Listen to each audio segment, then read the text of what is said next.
this is Aanchal. I'm the host for the show today, and I am senior correspondent at Dataquest. And could you please introduce yourself and please talk about your journey in the industry and an overview about it? Yeah, hi Anshul. Good afternoon. Thanks for having me.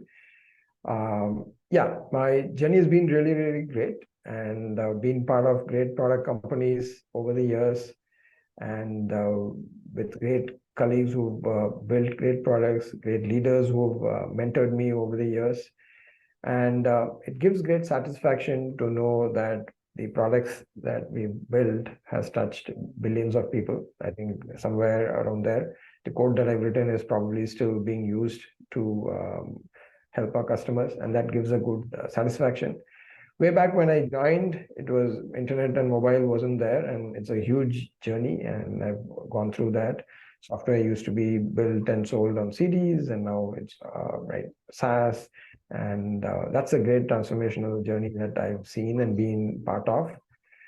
And today software touches, I think, every part of our life, right? The moment we wake up, whether we like it or not, right? We go to the mobile phone, which is all sort of software. Even TV is a lot of software goes into your TV, your shows that you watch, etc. Right? So from waking up to going to bed, software is there, and that's the impact that I think software developers are able to have. And I've been fortunate enough to be in that journey, and it's been very, very rewarding. And it's been a great journey, right? I've loved it. I've seen sort of different things over the years. I started out when internet and the mobile phones were just coming, right? I think today's generation may not even believe that those things did not exist a few years back, and seen a lot of this transformation of the internet really coming into every home and every person's lives. So it's been great, and learned a lot from all the great product companies that I've got an opportunity to work with. We've built products that has touched billions of people. Learned a lot from all the leaders that I've worked with, and it's been a rewarding career. And Cashfree Payments has also given me a great opportunity to build fintech for India, make in India, make for the world. And it's a great opportunity that I'm loving. Well, great. Yeah, that's a great overview. So how many payments does Cashfree Payments process annually? And what kind of problems you trying to solve in fintech ecosystem at Cashfree Payments? Yeah. Cashfree Payments has been sort of growing exponentially over the every single year. And as we grow, our denominator also becomes bigger, but we're still growing at a very, very rapid pace, doubling the payments that we are processing every year, right? So we right now process upwards of $50 billion of the GTV every year. And that's a big responsibility, right? $50 billion is passing through Cashfree Payments from customers to merchants to partners, etc. And what we are building is a fintech OS, if you can call that, or a fintech platform that provides the foundational products for all our merchants and all our partners to build their products on top of it. We have no-code, low-code solutions to take care of your payments, money coming in, disbursals, money going out. It could be the refunds also. All of us love a great refund experience when things don't go right?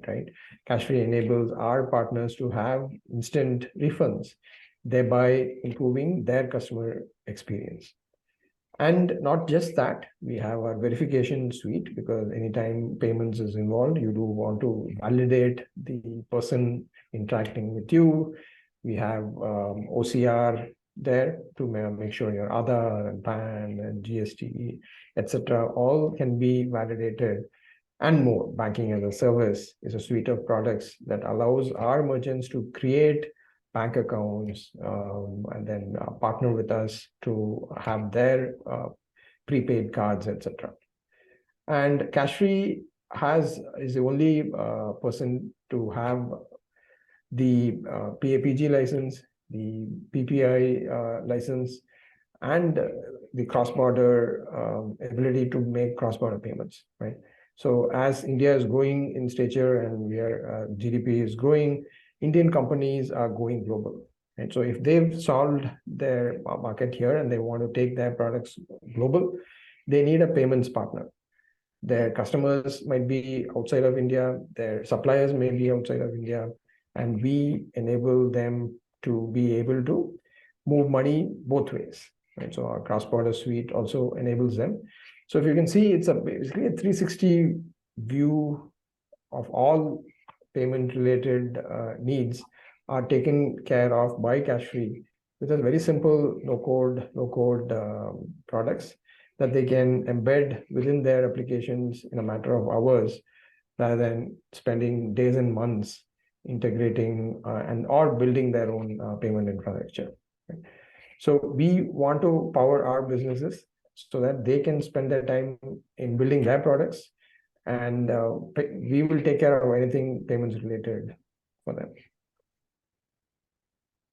So technology being an enabler. So how are you at Cashfree Payments making world-class software products under the Make in India initiative?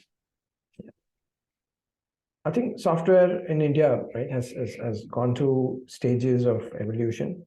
Right, we started off a long time back, helping other businesses do their digital transformation, right, and we've come a long way. And I would that the evolution has sort of completed, and now we are at a level playing field with the best of software product companies out there, right? Wherever we build are comparable and better than the products being built anywhere else in the world, right? And that's sort of a great place to be. And Make in India is a great initiative. I think, right, all of us have to be proud of products that are being built out of India for the Indian market as well as for the global market. Coming to fintech, right, we are the number one in digital payments in the entire world, right? That's being on top of the world. And we do digital payments more than US, UK, Germany and France put together, right? And that's a great achievement. And so I think Cashfree is at the intersection of both of these things, right? Software products and fintech, where we are leading in the world. And it's a great place to be in also, right? Software products allows us great margins and enables companies to scale non-linearly, right? So if I have to go from revenue of X to 2X, I shouldn't have to add that many people, right? In general, software products allows companies to scale non-linearly. So the market is very, very lucrative. That means there's going to be intense competition also, right? So it's like playing in a World Cup with the best of teams. So we have the best of competition, not just from India, but across the world. And that's what makes it really, really exciting to be competing at that level and building great products. We have plans to go to 15 to 20 countries in the next 3 years, right? Whatever we build in India, I think it can help so many countries transform their payments ecosystem. And if you'll be aware that UPI itself is also making waves. Our government is also talking to 15, 30 countries to take UPI there. And payments software like that from Cashfree will only enhance that offering to all these countries. And that's our plan. That's good. So it's like an evolution in the industry. Yeah. So why it is important to have a customer connected engineering culture? Could you elaborate? Yeah. So we exist because of our customers, right? And when the customers can be made successful, would we be successful, right? When their market grows, when their revenue grows, right, that's when they are going to use more of our products as well. So the more we make the customer successful, indirectly, we'll also be successful. That is one aspect of that, right? The second aspect is developers are sort of core to building all these great products that we are building. And when they connect to the customer, they can, when they are building that product, they can visualize how my product is going to be used by our customers. When they have that clear vision in their mind, great products would be built. In the absence of that, they're going to be building in a vacuum. Maybe now that IPL is going, I'll give another analogy, right? Like playing a cricket match during COVID with an empty stadium is a different feeling. But when the fans are encouraging the players, both positive and negative, it energizes them. In a way, customer we can see as it's going to be a fan. If we build a great product, they're going to love it. They're going to pass on that positive feedback, which energizes the developers.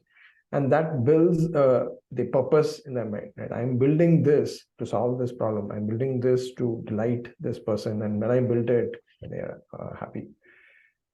So I think in that connection sort of build or grows the innovative juice in all the developers. They have a purpose. They know why they are coming in on a Monday morning, because right, they want to make the customer's life easier, build great products. So it's a both ways it works, makes our customers successful, makes our engineers happy and innovative. And at the end result, right, both of us are going to be successful. So that's kind of a balancing act for you. Yeah, definitely. So what are some of the biggest challenges in building the customer connected engineering culture, and how can you address them and we address them? Yeah, the one of the challenges, right? The engineer is involved in so many aspects of product development, from the requirements to architecture to design to developing it, testing it, taking it to production, right? And if there are any issues, handling them, etc. Right? So there's a lot of context switch that happens, a lot of different hats they have to wear. And in each hat, a different part of their brain has to be sort of exercised. And now on top of this, if we say, right, we now connect to the customer also, it might be a bit sort of overwhelming. But in the absence of that, it leads to a lot of rework and sort of burnout, right? Without the customer in mind, without understanding their requirements or pain points, we build something and then, okay, it's not exactly what they wanted, or a competitor has built a better product. That lot of rework also is a negative side effect of not being connected, right? So once the engineers are able to see the value add in reducing the rework and the ability to delight the customers, I think the pros will outweigh the cons. But that's also a journey that has to happen. And that is one challenge, but it can be overcome once people see value in that, and that's what we've done.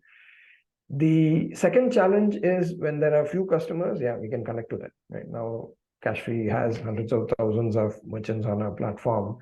We can't possibly connect to everyone, right? Then there has to be other means of getting the voice of the customer through the channels into the engineer. And that has to be cracked, right? So this means that not just one team is customer connected, but the entire company, every single department has to be customer connected. Then the voice of the customer is not sort of lost in translation or modified as it goes through the different layers or the different teams. And that is a challenge, but once all teams are connected, right, everyone is bought into that we are here because of the customer, and if we can build great products for them, it's a win-win. Then it actually works, and they're also able to aggregate the information, right? Like many of the customers might have similar feedback.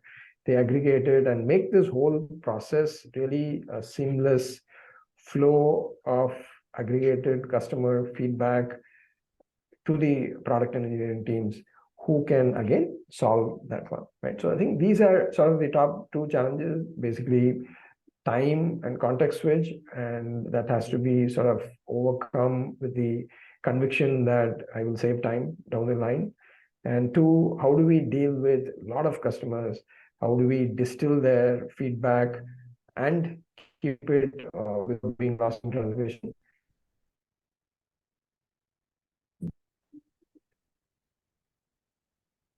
Okay. And what is the tech code used at cash-free payments? Yeah, the tech code, like I would like to say, is we use it based on the need of that particular product, right? A certain product will need a certain different set of tech to be used, something else will need something else. So we are flexible, and the tech keeps evolving. What is there 5 years before is not what is there today. I think I myself know more software languages than real human communication languages. And that has changed over time, and it's going to continue to change. And our code or a tool that we use, right, is only a tool, right? At the end, it's the human who can really work magic with that particular tool. So we're not very tied to that, but we use what is needed. And at this point, we are quite gung-ho on open source software, right? It's open. We can even modify it and contribute back to that. That's a great leverage that we have, that we are not dependent on another person to make the changes. And it's cost effective, and being open source, right? It tends to be more secure also, because right, the code is out there, and everyone can see the problems and they can fix it.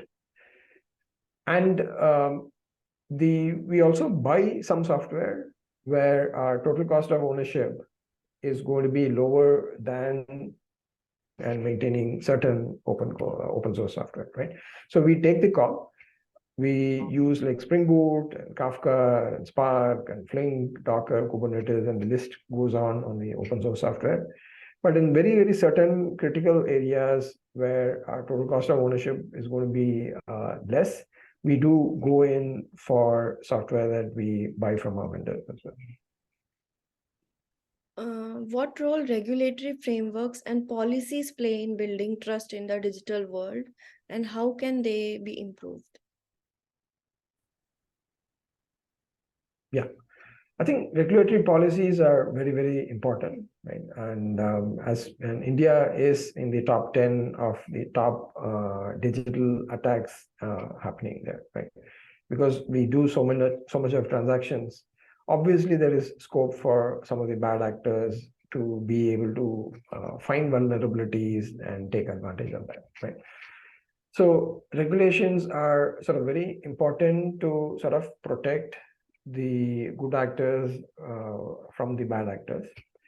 It creates a level playing field, right? So now we are a regulated entity right now, and that is good. And there is a set of standard things that all our competitors also have to do, right? People can't sort of cut corners, etc.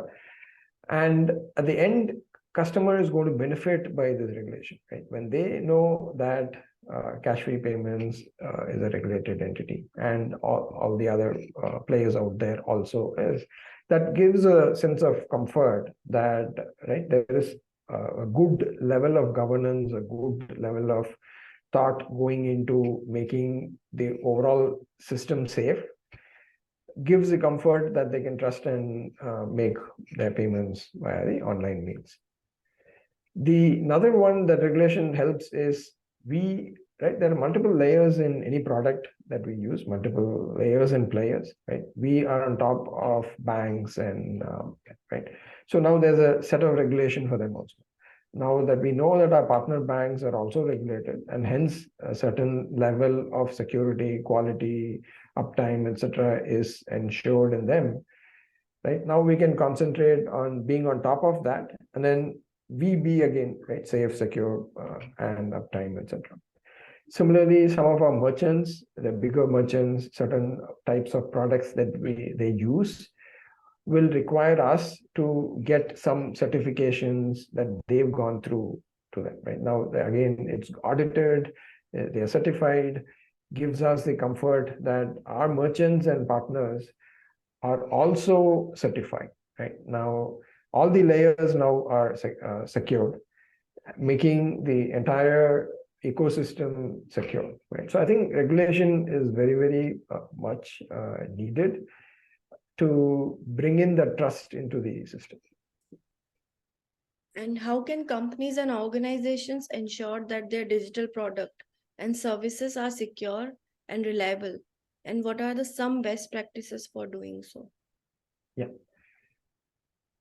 Security, as we spoke, is very important. And there is a loss aversion bias in all of us, right? Even if I don't get a particular gain of, say, 1,000 rupees, I'm always very, very unwilling to lose the 1,000 rupees, right? Even if I get a 50% chance of making 50,000 or losing 1,000, at the end, I won't go in for that because of the loss aversion bias. So people are paranoid about being tricked or losing money. They don't want that, right? So it has to be secure. Now we can build products to make it very, very secure. I can ask for your password. I can send you a OTP on your phone, and then on top of it, I can send it over your email, etc. I can put maybe even 10 layers of this to make it really, really secure. But then the performance or the user experience is going to suffer. Like no one will want to use such a product. So they want the security of maybe a traditional bank or cash, but with the convenience and performance of digital products, right? So sometimes it'll look conflicting that if I have to make it secure, then I have to be affected by performance or user experience. So the innovation happens in making both possible. We'll have to do things like adaptive security, right? How can I find out that this person or this actor acting is a good actor based on their steps that they've done, right? Or is there something suspicious thing? And then I increase the security, right? So an adaptive security, it's like a green channel for the good actors and more scrutiny for the bad actors, and we have to prevent it. It's easier said than done because we don't want it mixed up and the bad actors going through the green channel. That is one aspect. The second aspect is security, also just like we talked about customer connectedness, has to be pervaded across all the teams, right? There cannot be sort of one gatekeeper taking care of everything. Right. So what we have done is there'll be a central security team, which builds common services, libraries for entire company to use. And then there are experts in each of the team identified who have a little bit more interest and knowledge in the security best practices, in being up to date with what are the vulnerabilities happening, how do we protect ourselves from there. So this hub and spoke model of a central security team and a local security team in each of our pods helps us cascade security information and the latest and greatest things happening down to every team, down to every engineer, so that they can build secure products when they are building itself and not going through caught only at a very, very late stage or after it goes out into production, right? To supplement this, we are also automating a lot of the things that can be done. We have invested in tools that can catch security vulnerabilities in the code, can instantly catch security vulnerabilities in our cloud, and automatically fix it also, right? So I think it's going to be both people and tools coming together to make our products secure. That's great. Is there something else you would like to add to this? I mean, to this interview? I think Make in India is something we are really, really passionate about, and it gives us great pride in building products for India. Cash-free payments products touches more than 150 million Indians, and we want that to grow to billions in India, and then taking it to all other countries and helping them in their fintech journey. That's our vision, and we are on that. And right, yeah, we continue to grow year over year, and that's what makes every day a really great day for us. Yeah, that sounds very great.